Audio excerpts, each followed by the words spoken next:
भूखे हैं, भाव के भूखे हैं। इसलिए भाव से, प्रेम से, आनंद से, मीठी मीठी ताली के साथ मीठी मीठी आवाज में 2 बार भगवान का स्मरण कीर्तन करेंगे।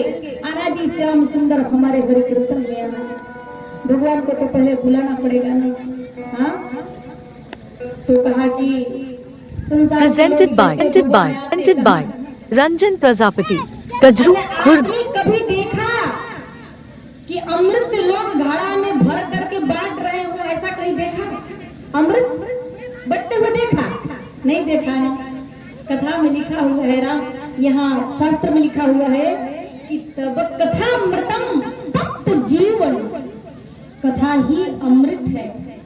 तो आज मैं तो कहूंगी कि अमृत बट रहा है, सारे लोग पान कर लेना, मैं तो ये कहूंगी।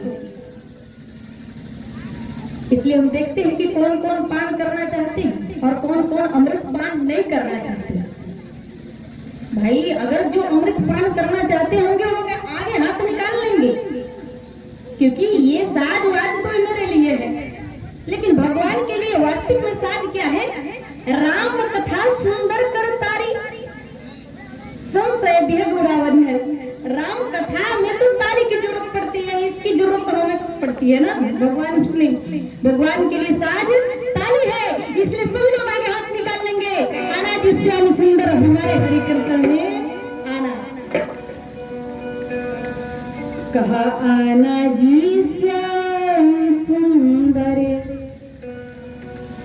हमारे हरि कीर्तन में आना। अरे आना जी श्याम सुंदर हमारे हरि।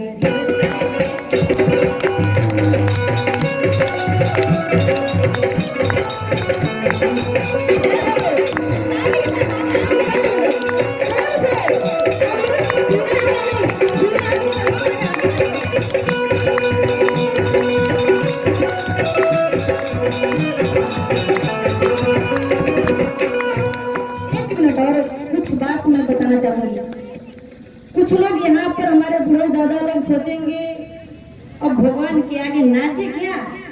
हाँ? अरे धीरे धीरे ताली बजाएंगे तो भगवान प्रसन्न नहीं होंगे, नाचना जरूरी है। अरे संसार रूपी ये झमेला में जो नाचते हो ना, भगवान के आगे नाच जाओगे तो संसार रूपी झमेला में नाचने की जरूरत नहीं पड़ेगी, छूट जाएगी। अब तो जिसको झमेला में नाचना होगा वो नहीं नाचेगा यहाँ, और जिसको ये संसार रूपी झमेला में नाचने की जरूरत अगर नहीं होगी कि हम नहीं नाचे तो यहाँ पर नाचो, भगवान के आगे नाचो। सब लोग आगे हाथ निकाल कर मस्ती में झूमते हुए नाचते हुए हरि कीर्तन करेंगे। कायाना जी श्याम सुंदर हमारे हरि।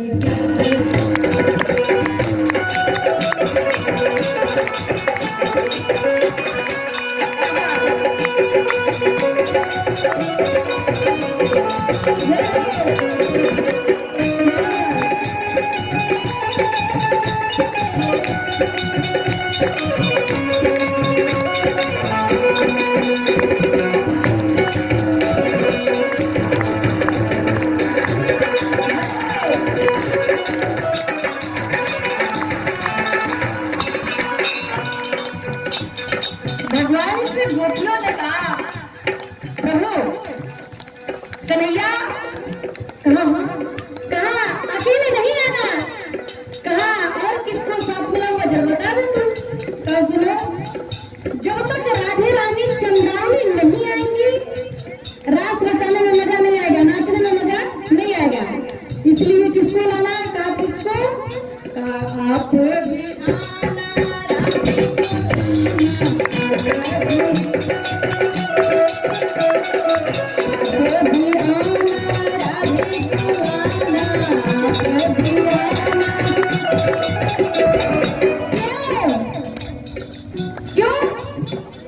मधुरी रस रचना, अरे मधुरी रस रचना हमारे हरि कृष्ण।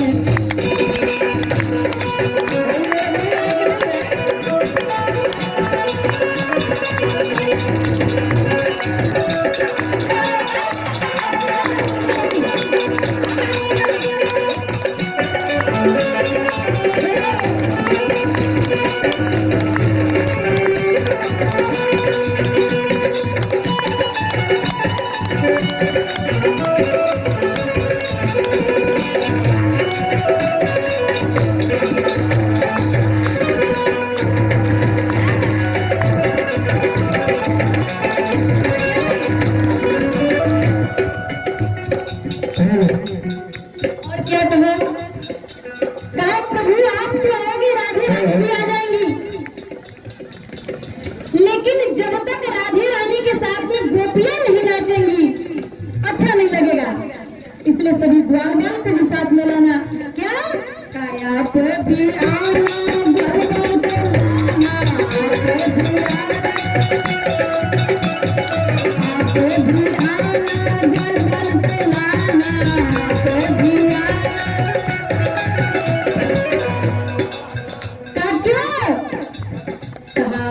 धीरे रस रचना।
इनको सुख शांति हो।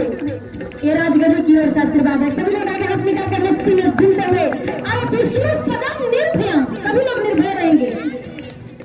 अरे राम भगवान परमार्थी है तो भाई सोचेंगे हमारे पास कोई नहीं आवे, इसलिए सभी लोग बैठे रहेंगे विष्णु पदम निर्भयम। जो विष्णु के शरणागत में चल जाता है वो निर्भय होता है। निर्भय होकर के आज राम कथा जरूर होगी।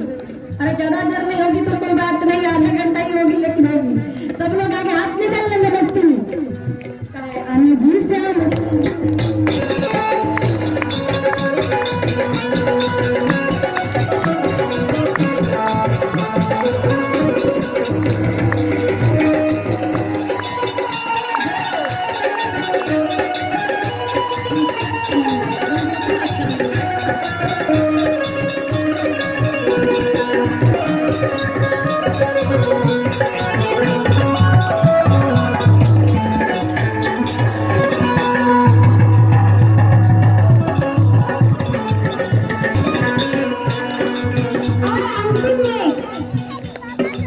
भगवान से कहा प्रभु ग्वाल बाल भी आ जाएंगे, राधे रानी भी आ जाएंगी, लेकिन जब तक नारद जी नहीं आएंगे रास रचाने में मजा नहीं आएगा। कहा क्यों?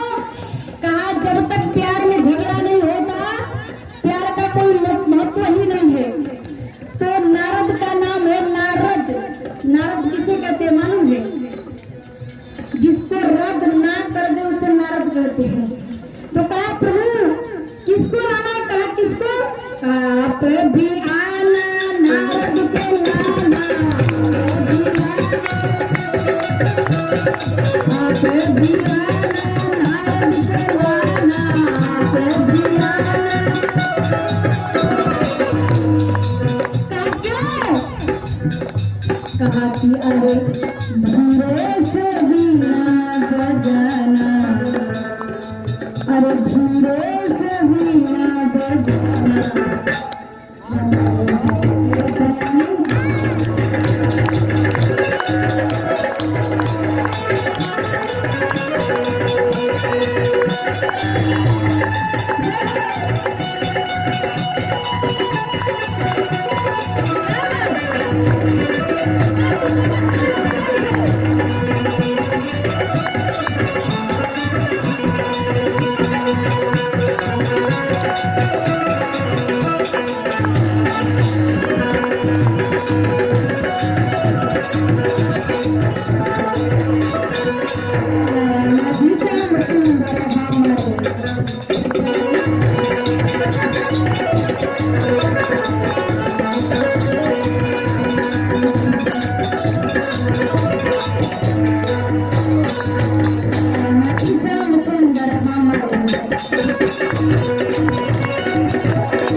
आइए सभी लोग प्रेम से दान देने का भी मौका हम देंगे सभी लोगों को, लेकिन सब लोग प्रेम से जब आज कथा श्रवण करेंगे तो जो लोग कथा श्रवण करेंगे वास्तविक में आज की कथा बड़ी सुंदर बड़ी रोचक कथा है, लेकिन जब प्रभु की इच्छा होगी तभी होगा ना, उनके इच्छा के बिना कुछ नहीं हो सकता है। भैया ब्रह्मा बंदिया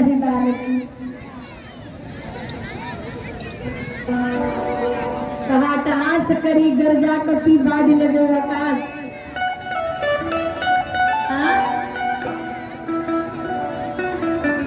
लगता है 49 ही आ गए हैं।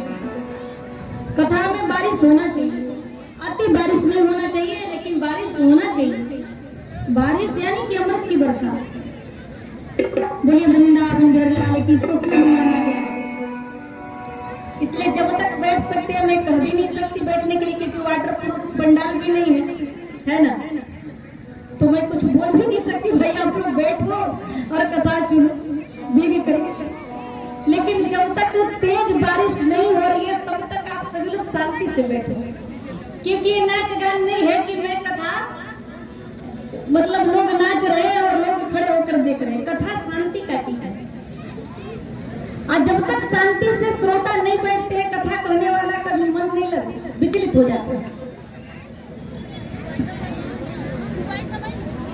वो जब लंका नगरी में रावण नहीं बुलाया था, जब आग लगी थी, हनुमान जी आग लगाए थे, तो रावण बादल को बुलाया, कहा बरसो, तो बादल बरसता था लंका नगरी में, लेकिन जाकर कुछ दूर जाकर गिरता था। उसी प्रकार से आप बारिश नहीं होगी। आप सभी लोग शांति से लेकिन बैठो, और जब तक शांति से नहीं बैठोगे कथा कहने में भी मन नहीं लगेगा, और आप सब लोग शांति प्रेम से बैठ जाओगे, मन को एकाग्र करके कथा सुनोगे तो हमें भी कथा कहने में मन लगेगा और आप लोग को सुनने में भी लगेगा, और आप लोग यही कहेंगे वाह क्या कथा में मन लग रहा था, क्योंकि कथा में जैसा मन लगाइएगा वैसा ही मन लगेगा। आप जैसा चश्मा लगाएंगे वैसा ही दिखाई देगा।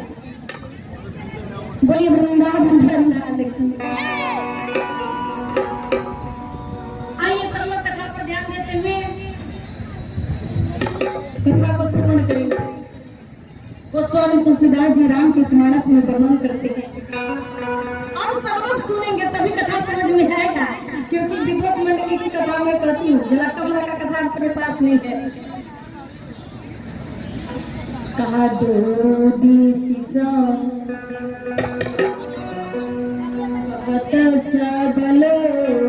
लोग सब विधि भरत सराहन जो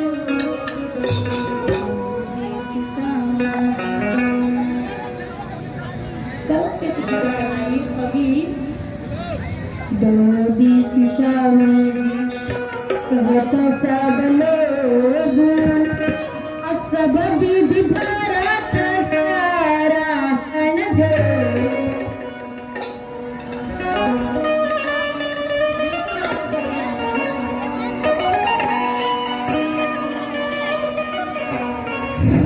ध्यान दें, दौड़ भाग ना करें, दौड़ भाग ना करें, पानी नहीं आएगी। आप लोग शांति से कथा सुने, ऐसे दौड़े नहीं कि किसी को कोई क्षति हो जाए।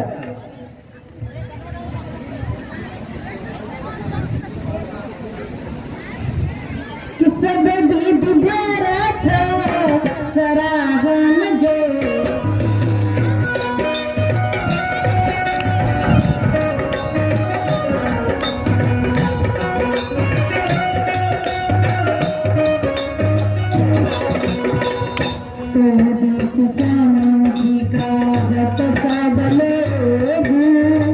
सब विधि भरत सराहन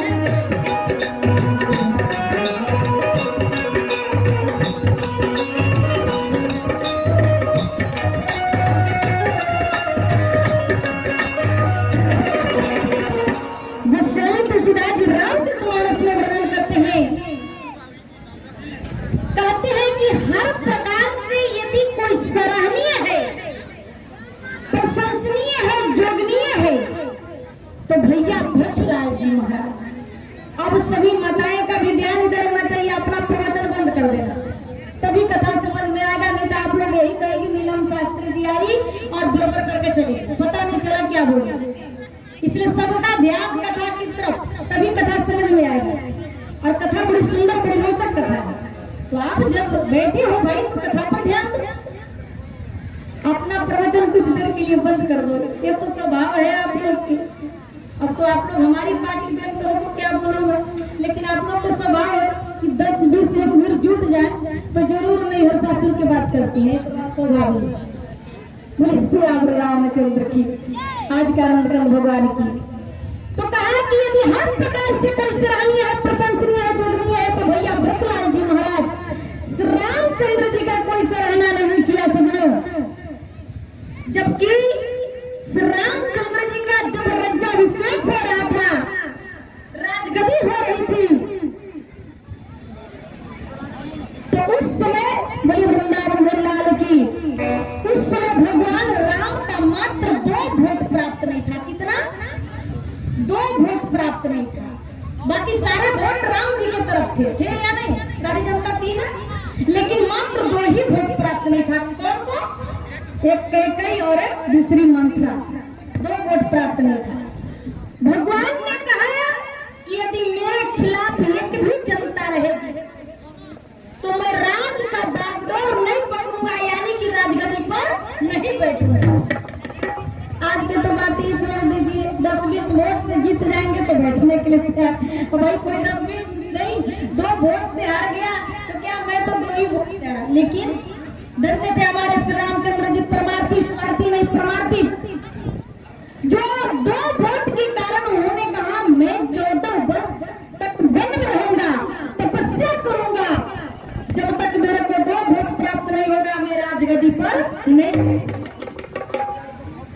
लेकिन आज क्या कारण है कि आज अयोध्या की सारी जनता, जितने अयोध्या के नर नारी, सभी लोग भगवान राम के तरफ ना होकर के भैया भरतलाल जी के तरफ हो जाते हैं, सारी जनता। आखिर भरतलाल जी में ऐसा कौन सा गुण था जो भरतलाल जी के पक्ष में सारी जनता होगा? यहाँ पर गोस्वामी तुलसीदास जी देखते हुए, सभी को देखते हुए लिख दिए, वर्णन किए कि दो दिशा समुझ सब लोगों सब विधि भरत सराग जोगु। यदि हर प्रकार से सराहनीय है, प्रशंसनीय है, तो भैया भरतलाल जी महाराज राम जी का सराहना नहीं हुई, भक्त जी के सराहना है। भरतलाल जी में विशेषता थी, ये आप लोग सब लोग ध्यान। भरतलाल जी महाराज में कौन सा गुण, कौन सी विशेषता थी जो सारी जनता भरतलाल जी के सराहना करने लगी? भरतलाल जी की पहली विशेषता सब लोग ध्यान देंगे। भरतलाल जी में पहला गुण था कहा कि भरत न होई है राजमुद, अरे विधि हरिहर पद पाय, अकबहु की कांची सी करणी, अक्षिर सिंधु बीन। आप सभी लोग जितने भी यहाँ बैठे हो, शिक्षित लोग आप बैठे हो, हमें मालूम है। इसलिए आप सब लोग से मैं पूछ रही हूँ, एक गिलास दूध लेंगे आप, एक गिलास दूध और एक नींबू को निचोड़ दीजिए तो दूध फटेगा या नहीं? दूध फट जाएगा ना। लेकिन दूध के समुद्र हाथ क्षीरसागर में एक नींबू का निचोड़ देने से दूध फट जाएगा? असंभव। तो भैया भरतलाल जी का जो हृदय है वो दूध का समुद्र अर्थात क्षीरसागर है, और अयोध्या का जो राज है वो एक नींबू के रस के बराबर है, जो भैया भरतलाल जी के हृदय को प्रभावित नहीं कर सकता। भैया भरतलाल जी महाराज ने अयोध्या के राज को ठक्कर मार दिया, अयोध्या के राजगद्दी पर नहीं बैठे। ये तो भरतलाल जी की पहली विशेषता है, उनमें पहली गुण थी। अब आप सब लोग सुनेंगे इनमें भरतलाल जी महाराज में दूसरी गुण क्या थी? मानस के कुछ ऐसे पात्र हैं जिनके हृदय में भगवान का अकेला निवास। मानस का पहला पात्र क्या है? इतने दिन से यहाँ प्रवचन होते आ रहा है और बहुत यज्ञ भी हुए हैं इस एरिया में। मानस के पहला पात्र कौन है? हाँ, नहीं जानते? शंकर मानस राजमराना कौन है? भगवान शंकर। कौन है? शंकर भगवान, जिनके हृदय में भगवान का अकेला निवास बताया गया। और हनुमान जी के भी हृदय में बसहु राम सच्चा पधरा, हनुमान जी के भी हृदय में अकेला निवास बताया गया राम जी का। लेकिन भक्त जी के हृदय में काटी भरत हृदय, अरे भरत हृदय श्री राम श्री भरत हृदय।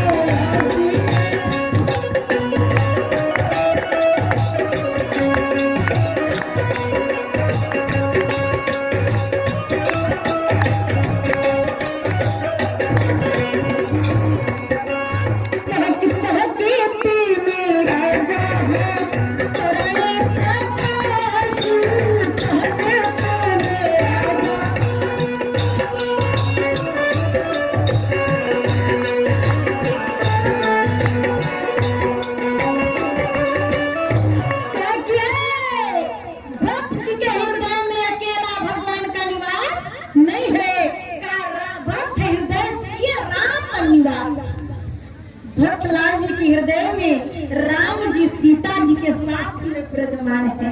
अकेला निवास नहीं है, सीता जी के साथ में निवास करते हैं।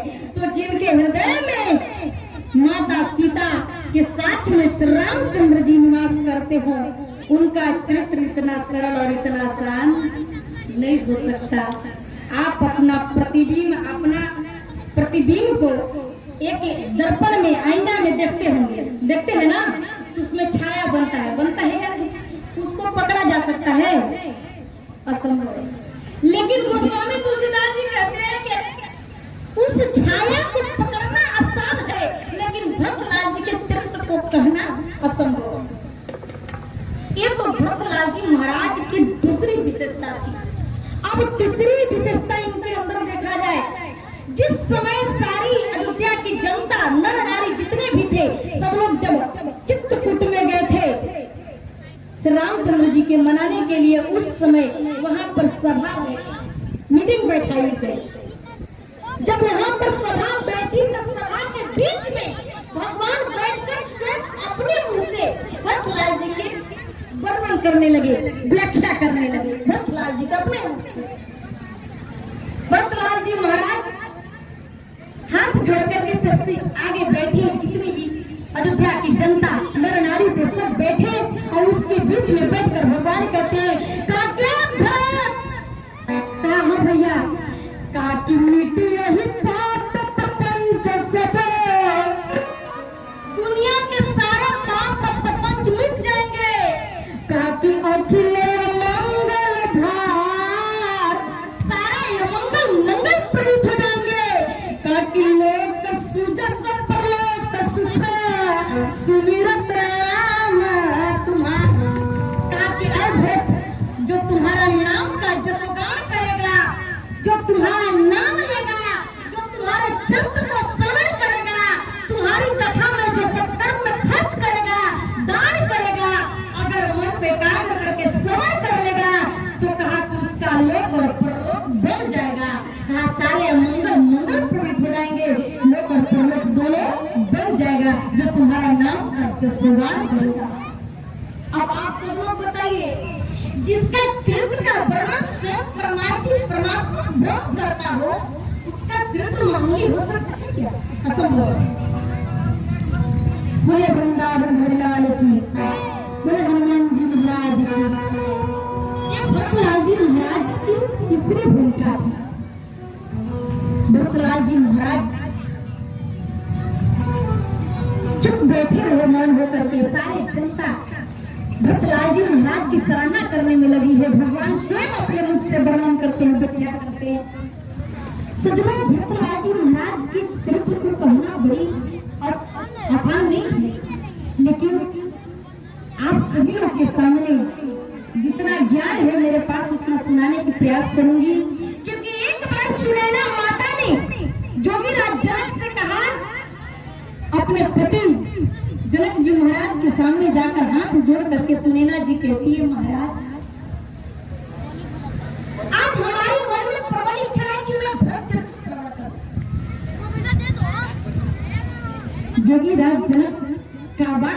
जोगीराज जनक जी कहते हैं सुनैना जी से, कहा भरत चरित्र श्रवण करना चाहती हूँ, कहा भरत चरित्र तो कोई कह नहीं सकता है, अगर कोई जानता है तो ये कही है। सुनैना जी कही कौन सा भरत चरित्र कौन जानते हैं जरा बताइए। कहा कि वो जानते हैं तो राम जी। सुनैना जी बड़ी प्रसन्न हुई, खुश हुई, कही कि वो तो हमारे दामाद ही हुए, जाकर उनसे सुन।